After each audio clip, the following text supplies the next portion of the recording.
എല്ലാവർക്കും അസ്സലാമു അലൈക്കും. സുഫൈറ വ്ളോഗിലേക്ക് എല്ലാവർക്കും സ്വാഗതം കേട്ടോ.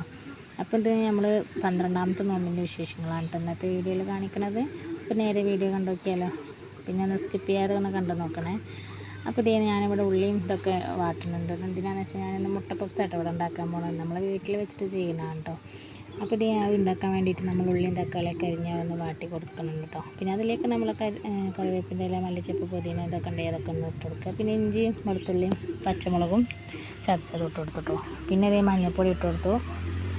പിന്നെ കുറച്ച് ചിക്കൻ മസാല ഇട്ട് കൊടുത്തിട്ടുണ്ട്. മുളക് പൊടി ചേർക്കണില്ല കേട്ടോ. അപ്പോൾ പാകത്തിനുള്ളൊരു എരിവ് എന്തായാലും ഇതിലുണ്ടാവട്ടെ. പച്ചമുളക് ഇട്ടുകൊണ്ട് എന്തായാലും അതിൻ്റെ ഒരു എരിവ് ഉണ്ടാവട്ടെ. അപ്പോൾ ഇത് നല്ലോണം ഒന്നുകൊണ്ട് മിക്സ് ചെയ്ത് കൊടുക്കുക കേട്ടോ. അപ്പോൾ നല്ലോണം ഒന്ന് വാടി വന്നതിന് ശേഷം നമുക്ക് എന്താക്കുക, അത് പിന്നെ ഓഫാക്കി വെക്കാം കേട്ടോ. അപ്പോൾ ഇതേ പിന്നെ ഞാൻ അതവിടെ ഓഫാക്കി വെച്ചു. പിന്നെ ഞാൻ എന്ത് ചെയ്യണമെന്ന് വെച്ചാൽ കറി വെക്കുകയാണ് കേട്ടോ ഇവിടെ.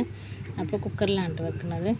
അപ്പോൾ അതവിടെ ചൂടാറുമ്പോഴത്തേന് ഈ കറി ഒന്നായി കിട്ടിയാൽ വിചാരിച്ചിട്ടാണ് കേട്ടോ അത് വേഗം റെഡിയാക്കുന്നത്. അപ്പോൾ ഇതേ പിന്നെ അവിടെ വാടാൻ വേണ്ടിയിട്ട് വെച്ചു കേട്ടോ. പിന്നെ ഞാൻ ഇതാക്കണത് പിന്നെ ദോശയായിട്ട് ഉണ്ടാക്കണം. നമ്മൾ അരി അരച്ചിട്ടുള്ള പിന്നെ ദോശയാണ് ഉണ്ടാക്കുന്നത്. അപ്പോൾ നീർദോശയാണ് കേട്ടോ.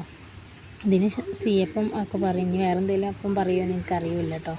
അപ്പോൾ ഇത് ഞാൻ അതാണ് ഉണ്ടാക്കണേ. അപ്പോൾ ഞാൻ അരച്ച് വെച്ചിട്ട് അതിലേക്ക് ഞാൻ കുറച്ചൊരു ഗ്ലാസ് വെള്ളം, തിളച്ച വെള്ളം ഒഴിച്ച് കൊടുത്തിക്കണം കേട്ടോ. എന്നിട്ട് ഇതേപോലെ ഒന്ന് നല്ലോണം ഒന്ന് കയ്യിൽ വെച്ചിട്ട് എന്ത് ചെയ്യുക, മിക്സ് ചെയ്ത് കൊടുക്കുക കേട്ടോ.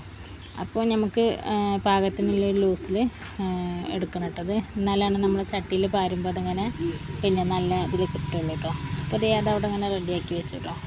പിന്നെ എന്നും പത്തിരി ഒന്നും നമ്മൾ ഉണ്ടാക്കില്ല. ഞാൻ ആകെ ഒരു വട്ടം പത്തിരി ഉണ്ടാക്കിയിട്ടുള്ളൂ കേട്ടോ. അതായത് നോമ്പ് ഫസ്റ്റിനായിട്ട് ഉണ്ടാക്കിയത്. പിന്നെ ഞാൻ അങ്ങനെ പത്തിരി ഉണ്ടാക്കിയിട്ടില്ല കേട്ടോ.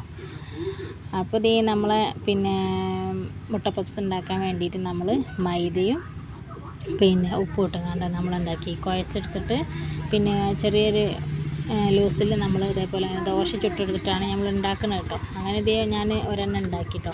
ഇതേപോലെ കുഴപ്പമൊന്നുമില്ല. പിന്നെ നമ്മൾ അധികം വേവാനൊന്നും അങ്ങനെ വെക്കണ്ട കേട്ടോ.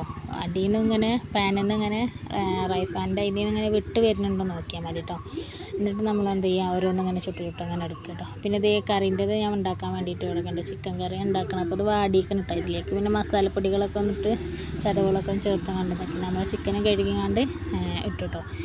അങ്ങനെ ഇത് നമുക്കിവിടെ കടി ഉണ്ടാക്കാൻ പിന്നെ എൻ്റെ അമ്മയാണ് ഉണ്ടാക്കി തരുന്നത്. അപ്പോൾ അത് ഉണ്ടാക്കുകയാണ് കേട്ടോ. അപ്പോൾ ഇതേ നമ്മൾ പിന്നെ ദോശ പോലെ ഉണ്ടാക്കിയിട്ട് അതിലേക്ക് പിന്നെ നമ്മൾ മസാല ചേർക്കുക. ആദ്യം ഉണ്ടാക്കി വെച്ച മസാല ഉണ്ടല്ലോ അത് ചേർക്കുക. പിന്നെ അതിൻ്റെ മേലെ മുട്ടയും വെച്ച് കൊടുക്കുക കേട്ടോ. പിന്നെ നമുക്ക് ഇങ്ങനെ മടക്കിങ്ങാണ്ട് എന്ത് ചെയ്യുക, പിന്നെ നമ്മൾ മൈദ വെച്ചിട്ട് അതിൻ്റെ ഒട്ടാൻ കേട്ടോ. അത് നമ്മൾ എണ്ണയിലിട്ടിട്ട് പൊരിക്കുമ്പോൾ അത് അതിൻ്റെ ഉള്ളിൽ നിന്ന് പോരാതെക്കാൻ വേണ്ടിയിട്ടാണ് കേട്ടോ മൈദ അങ്ങനെ ഒട്ടിച്ച് കൊടുക്കുന്നത് ഉണ്ടോ. അതേപോലെ ചെയ്ത് കൊടുക്കുക കേട്ടോ. ഇതൊക്കെ ചിലപ്പോൾ എല്ലാവരും ചെയ്യുന്നത് തന്നെ ആയിരിക്കും. അറിയാത്തവരുണ്ടെങ്കിൽ ഒന്ന് പറഞ്ഞു തന്നേ ഉള്ളൂ കേട്ടോ. അപ്പോൾ ഇതേപോലെയൊക്കെ ഒന്ന് ചെയ്ത് നോക്കുക കേട്ടോ. പിന്നെ നമ്മൾ എണ്ണയിൽ അങ്ങനെ മുക്കി പൊരിക്കല്ല കേട്ടോ ഇത് ചെയ്യാം. അങ്ങനെ ഇതുണ്ട് ഞങ്ങളിങ്ങനെ ഫുള്ളായിട്ടും ഇവിടെ ഇങ്ങനെ ഉണ്ടാക്കിയെടുക്കണം കേട്ടോ. പിന്നെ എനിക്ക് എളുപ്പം എന്താണെന്ന് വെച്ചാൽ ഞാൻ വല്ല പക്കവട, പരിപ്പ് വട, വല്ല ഉള്ളിവട അങ്ങനെയൊക്കെ എന്തെങ്കിലും ചെറിയ ചെറിയ ഐറ്റംസൊക്കെ ഞാൻ എളുപ്പം നോക്കുള്ളൂ കേട്ടോ. കാരണം നമുക്കിവിടെ 2 നേരം വെള്ളം വരുന്നുണ്ട്. ആ വെള്ളം പിടിക്കലും വീട്ടിൻ്റെ ഉള്ളത്തെ പണികളും നോമ്പാണി കഴിച്ചിട്ട് ഒരു ഒഴിവൊന്നും ഇവിടെ ഇല്ല കേട്ടോ. ഇത്തിരി വെച്ച് ഉണ്ടാക്കണ്ടെന്ന് മാത്രമേ ഉള്ളൂ. അതായത് ഉച്ചക്ക് മാത്രം വെച്ച് ഉണ്ടാക്കണ്ട. ഉച്ച കഴിഞ്ഞിട്ട് നമുക്ക് 1:30, 1:45 അങ്ങനെയൊക്കെ ആകുമ്പോൾ വെള്ളം വന്നു കഴിഞ്ഞാൽ പിന്നെ 3:30 വരെ വെള്ളം ഉണ്ടാകും. പിന്നെ അതൊക്കെ പിടിച്ച് വരുമ്പോഴത്തേന് നമ്മൾ നിസ്കാരം കാര്യങ്ങളൊക്കെ കഴിഞ്ഞ് വരുമ്പോഴത്തേന് അടുത്ത കടിയും ചായയും കറിയും അങ്ങനെ എല്ലാം ഉണ്ടാക്കാനാവും കേട്ടോ. അപ്പോൾ ഒഴിവ് കണക്ക് തന്നെയാണ് കേട്ടോ. അപ്പം ഞാൻ പിന്നെ എനിക്ക് സിമ്പിളുള്ള കാര്യങ്ങളൊക്കെ ഞാൻ ഉണ്ടാക്കുള്ളൂ കേട്ടോ. പിന്നെ അത് ഞാനിത് ദോശ ചുടാൻ തുടങ്ങിയിട്ടുണ്ട്. അപ്പോൾ നീർദോശ ഇവിടെ ഉണ്ടാക്കട്ടെ. അതായത് സീയപ്പം എന്നും പറയും, അപ്പം എന്ന് പറയും ഞങ്ങളുടെ നാട്ടിൽ. പലതും പറയും കേട്ടോ. അതിന് പല നാട്ടിലും പല വിധത്തിലാണ് തോന്നുന്നത് പറയുക. പിന്നെ ചിലവർ ഇങ്ങനെ ഇരുമ്പ് ചട്ടിയിൽ ഇങ്ങനെ ഉണ്ടാക്കില്ല. എല്ലാവരും ഇപ്പോൾ റൈഫാൻ്റെ തട്ട്. എനിക്കങ്ങനെ റൈഫാനിൽ അത്ര ഇഷ്ടമല്ല കേട്ടോ. കാരണം അത് ഒരുമാതിരി ഒരു ദോശയായിരിക്കും കേട്ടോ. കുട്ടികൾക്കും ഇവിടെ ഇഷ്ടമല്ല കേട്ടോ. അപ്പോൾ ഇതേ ഞാനിങ്ങനെ ഇട്ടത് പൊരിക്കണമുണ്ടോ, നമ്മളുണ്ടാക്കിയത് ഇങ്ങനെയുണ്ട് പൊരിക്കണത്. അപ്പുറം തിരിച്ചിട്ടുങ്ങാണ്ട് ഇങ്ങനെ പൊരിക്കണം കേട്ടോ. ഇഷ്ടപ്പെട്ട എന്ത് ചെയ്യുക, ഇതൊക്കെ ഒന്ന് ട്രൈ ചെയ്ത് നോക്കുക കേട്ടോ. സിമ്പിൾ പരിപാടിയാണ് കേട്ടോ. അങ്ങനെ എന്തെങ്കിലും കടിയൊക്കെ ഉണ്ടാക്കി കഴിഞ്ഞിട്ട് പിന്നെ നമുക്ക് നോമ്പ് തുറക്കാനുള്ളൊരു ടൈമായിട്ട് അവിടെ. അപ്പോൾ ഈ നമ്മളെ കുഞ്ഞ് മേശമ കൊടുങ്ങാണ്ട് എന്താക്കി എല്ലാം പരത്തി വെച്ചിട്ടോ. പിന്നെ 4 ആൾ കൂടി കഴിഞ്ഞാൽ നമ്മളെ മേശ വലിപ്പമല്ല, അതും വേണം പറയാം. പിന്നെ വീഡിയോ എടുക്കുമ്പോൾ വലിയ ഭംഗിയൊന്നും ഉണ്ടാവില്ല. അതുകൊണ്ട് നമ്മൾ വീഡിയോസൊക്കെ ചത്തുകൊണ്ടാണ് കിടക്കുന്നത്. ഏതെങ്കിലും ഒരു ടൈമിലൊക്കെ നമ്മൾ വീഡിയോസും വ്യൂ ഒക്കെ കയറണമെന്ന് വിചാരിക്കണം കേട്ടോ. അപ്പോൾ ഇത്രയേ ഉള്ളൂ കേട്ടോ 12ാമത്തെ നോമ്പിൻ്റെ വിശേഷങ്ങൾ. ഇഷ്ടപ്പെട്ട ലൈക്ക് തന്നിട്ട് പോണേ. Thank you.